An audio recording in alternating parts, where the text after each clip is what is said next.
Hello guys, welcome back to SWS Boxing. Delighted to get back on the channel.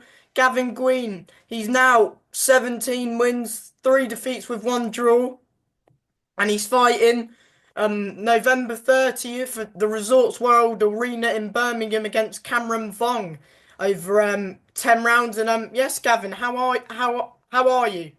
Yeah, all good, but all good. Camp is going good. Got last hard week now left of sparring and that, and then taper off the week after. So yeah, feeling good, but weight is good, which is always a good thing.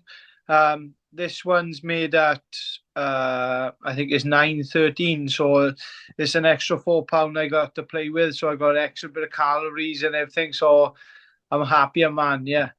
hmm So is it at the weight below the Chamberlain fight then? No, it's coming up £4. It is 913. Whereas when I boxed Chamberlain, it was at 9 stone 9.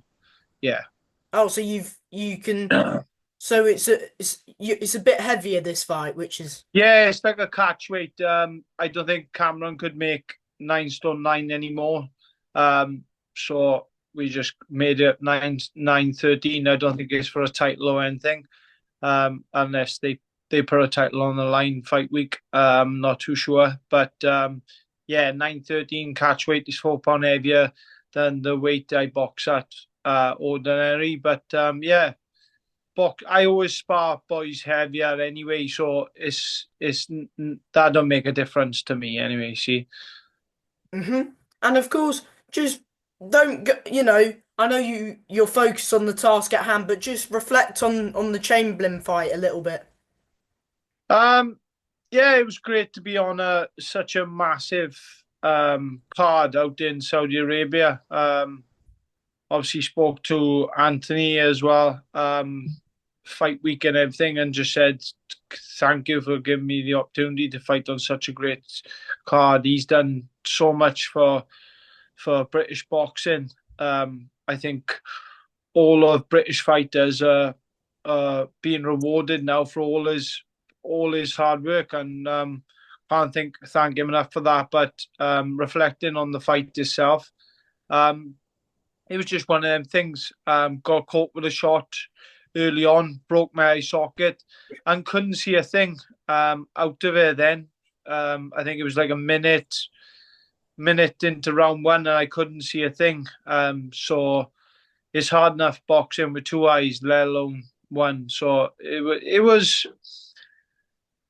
um, it was just one of them things. I couldn't do nothing about it. I was getting caught with shots. The team done the right thing and pulled me out of there because I was never going to quit. You've seen that in there. I was just Yeah. kept on going. You He kept didn't. coming forward. Yeah, it didn't. He wasn't really hurting me with the shots. He wasn't a massive puncher, so um, it wasn't as he was hurting me. It was just I couldn't see the shots coming, and obviously I was lucky because after when I got home, went to see an eye specialist.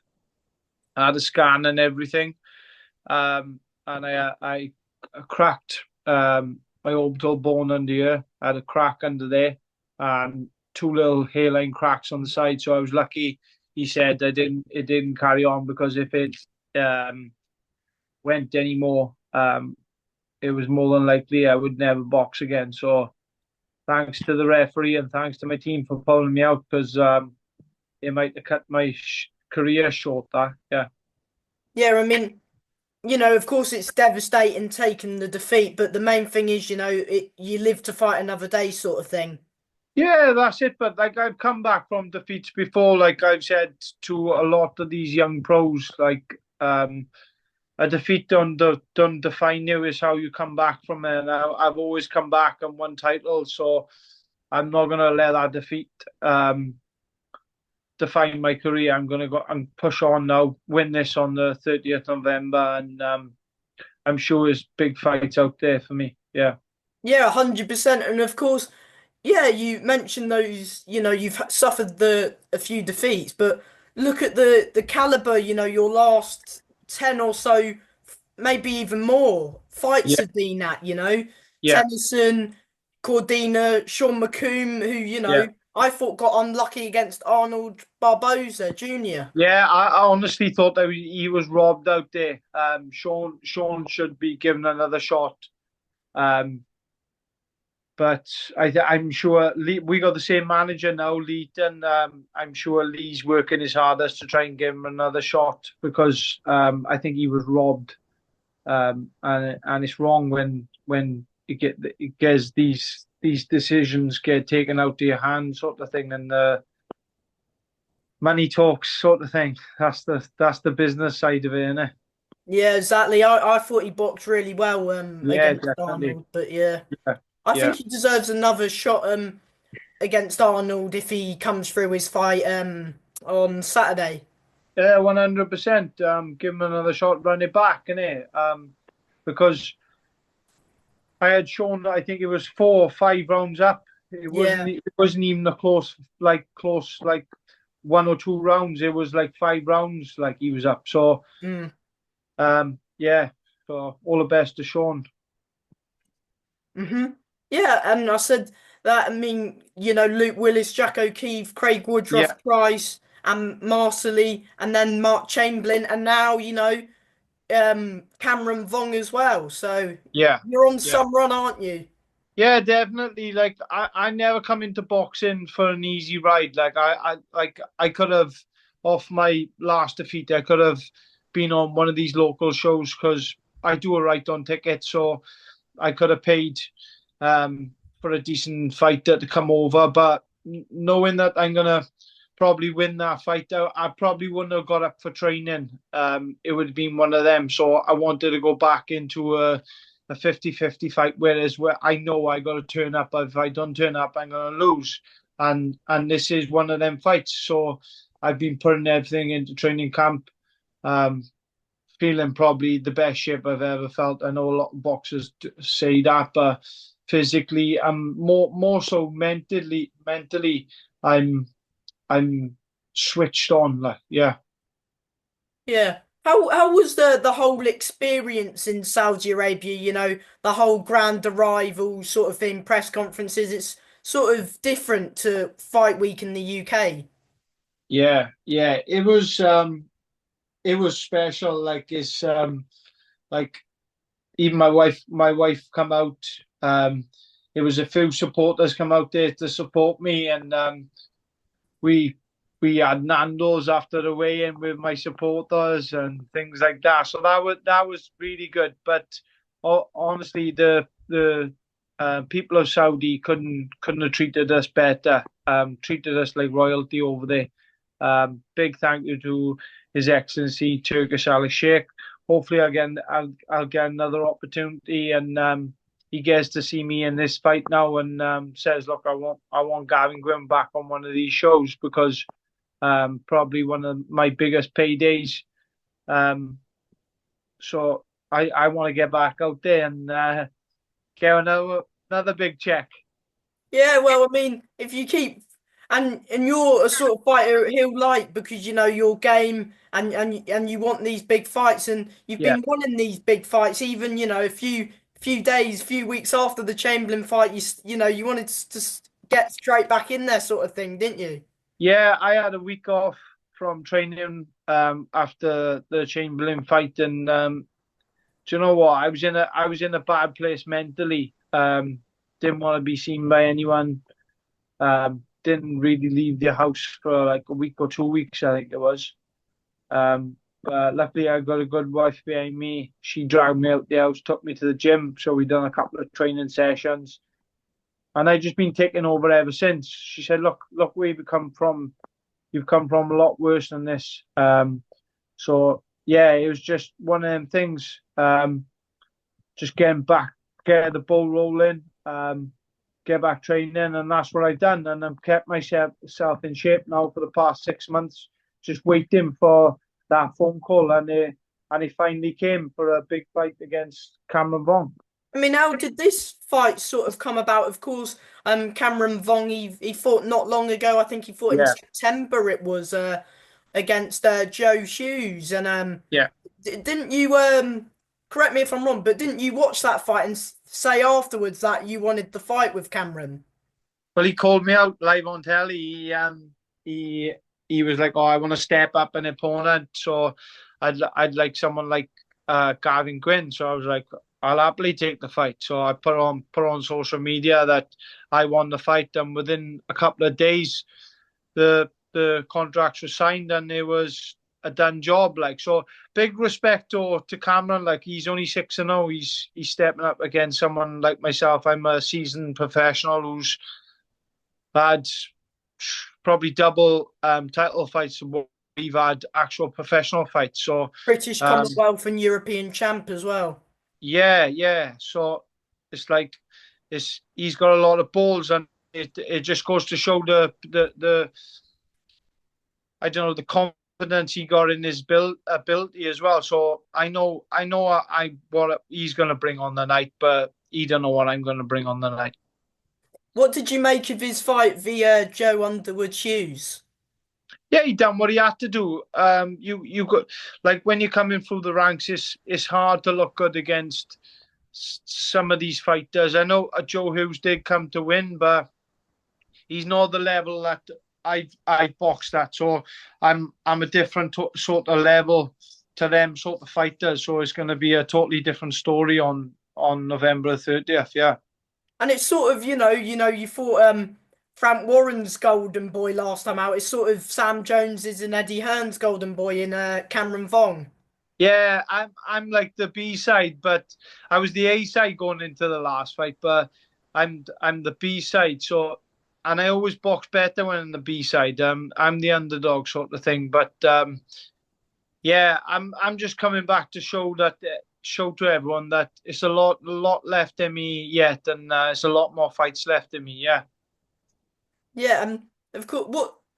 Yeah, has Cameron Vuong been on your radar for a long time, or you seen him wanting the fight, so you thought this would be a good fight to make at this stage of your Um, career?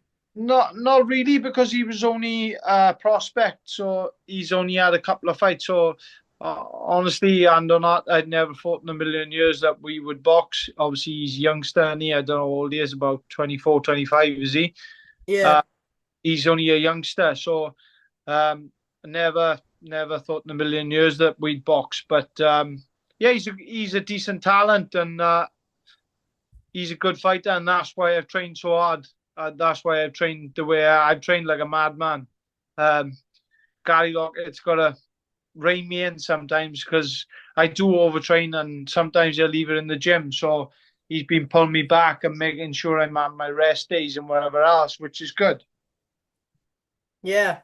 So, and yeah, of course it's 10 rounds, and of course you fought in 10, 12 rounds. You've been through absolute bloodbaths, wars. Yeah.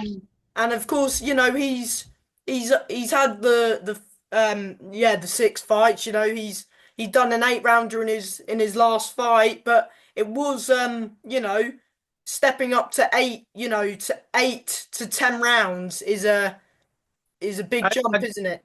Against a fighter like myself, like, 10 rounds with myself is like doing 20 rounds with any other fighter.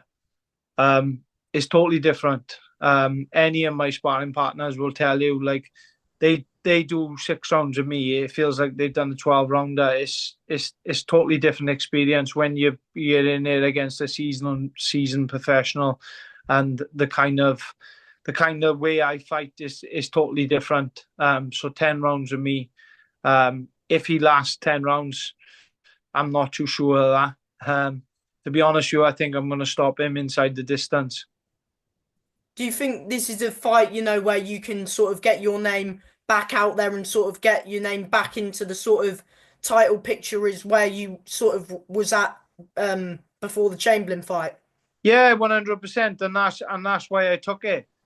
Beating someone like Cameron Vuong is going to propel me straight back to the top. So, and that's the chances you got to take in boxing. Um, if you want to be great, you got to try and fight the great. So, I want to take these prospects and show them what professional boxing is really like.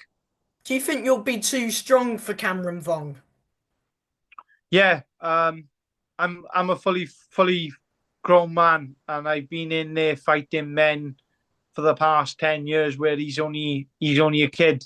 Um, so I think my strength, my fitness, my durability, my persistence, and everything else is going to be too much on the night. Yeah. Do you, would you say you're an underdog going into this fight, or?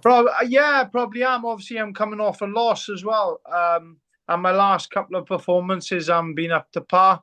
Obviously, I won my last couple. I lost my last one, but I just been able to. I don't know what it was. I think I was just leaving it all in the gym. I was sparring too many rounds in the gym. I was sparring every other day, which is not good. I think I just left it in the gym when what I was doing. So.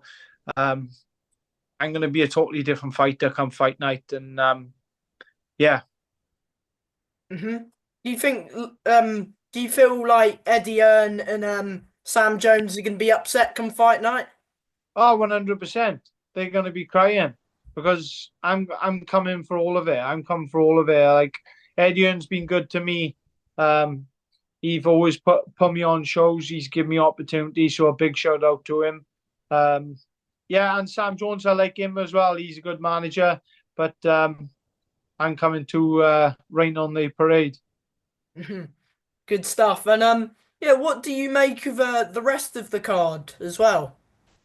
To be honest, with you, I am. That's all I've been focusing on is my fight. But I am looking forward to the Sonny Edwards Galliafai fight. That's a proper technical boxing fight. I think that's gonna be a really good fight, and I think later on 8, 9 rounds, I think it's gonna warm up, and I think we were in for a good night with that fight. Yeah.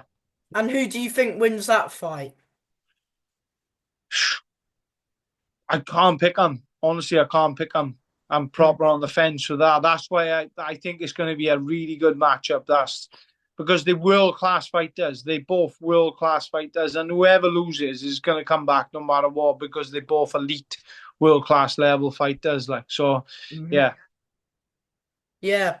What and do you feel like your fight's going to steal the show? Of course, it's going to be hard to top the main event, but do you think it's a show stealer on the undercard? Oh, 100%. Like, I'm always in barn burners, and I like Yeah. whatever fight I'm in, there's always blood and guts and everything else.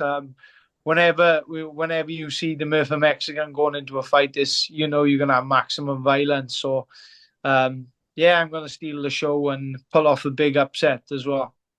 And, safe prediction is there's probably going to be blood in this fight, is the safe bet. Not off me. It's not coming off me. It's not coming off me this time. No. Good stuff. And yeah, final prediction from yourself. Um, TKO round 8. Hmm. And yeah, before I let you go, do you want to thank your team, your sponsors, friends, family, just anyone helping you on your journey at the minute? Yeah, I just want to give a massive shout out to obviously all my sponsors, um, um, all the guys who's bought tickets, obviously all my family, all my training team. Big shout out to my wife and my little boy Arlo.